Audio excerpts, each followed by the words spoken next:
Okay, let's see. As you can see, I'm going to put a snow right now in the measurement. Okay.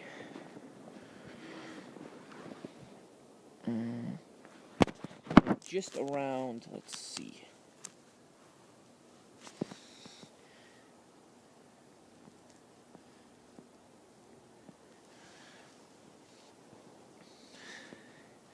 Nowhere measure just around 10 inches.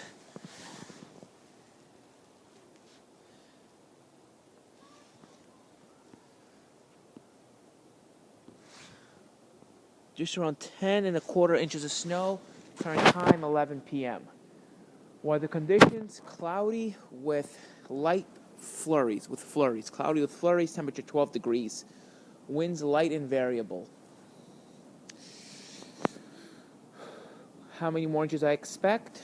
For tomorrow morning, anywhere from maybe a dusting, or from maybe 1/4 of an inch to maybe 1 more inch. That's it.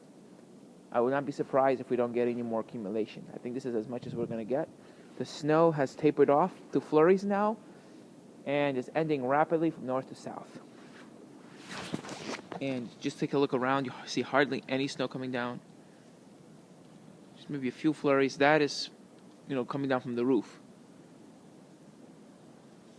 See, as the snow is ending, now the winds begin to pick up now.